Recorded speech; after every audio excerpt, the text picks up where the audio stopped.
Everyone loves chocolate chip cookies, but we all enjoy them in different ways, and let's not even get started on nuts. But how can you get your cookies to turn out just the way you like them? Well, you play with the recipe, changing up the ingredients, manipulating your technique. Hey, that kinda sounds like science.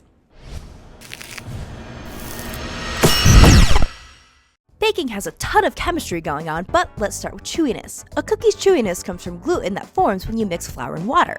For extra chewy cookies, use bread flour instead of all-purpose flour. Bread flour has more protein, which helps with the gluten development. So, say you like a cookie with more complex flavors, well, turn up that heat. Will you bake your cookies at 375 degrees Fahrenheit instead of the typical 350? Sugar breaks down at a process called caramelization. This reaction pleases your tongue by producing molecules with butterscotch, rum, and nut flavors. For a fluffier cookie, add some good old sodium bicarbonate, or commonly known as baking soda. Baking soda breaks down in the oven, creating carbon dioxide gas bubbles, which keeps your cookie from getting too dense. But you don't have to take my word for it. We're gonna invade our favorite cookie expert, Science News' Bethany Brookshire's kitchen, who's going to use the scientific method to see the difference chilled, room temperature, and melted butter make in cookie making. For the past year, I've baked over 500 cookies in the name of science. But today, we're just gonna make 6 dozen. When you're using the scientific method, you need to start by asking yourself a question. Why does something work the way it does? Why do ingredients in cookies bake the way they do? For this experiment, I'm going to ask a question about cookies and butter. Most cookie recipes call for butter that's been softened or melted. Why? What's so important about the butter in cookies? I'm going to make 3 batches, exactly the same, changing only the butter. Before I begin my experiment, I'm going to make a few guesses, or a hypothesis, about how I think this experiment is going to turn out.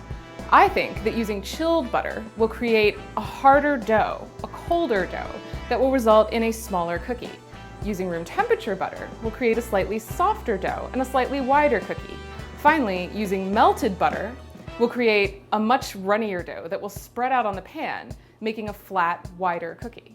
Now, let's test it. In this first batch, I'm going to use chilled butter.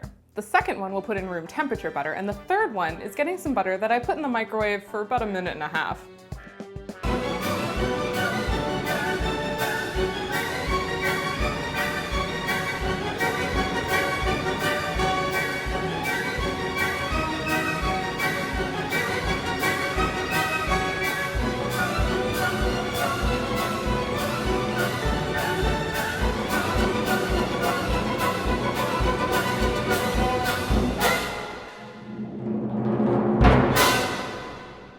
As you can tell, our hypothesis was correct.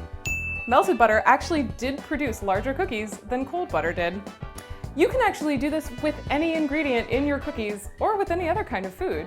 For cookies, try different kinds of sweetener, different kinds of flour, see what kind of chocolate chips make the best cookie. It's all up to you. But remember, if you're going to do good science, you have to repeat your experiment many, many times.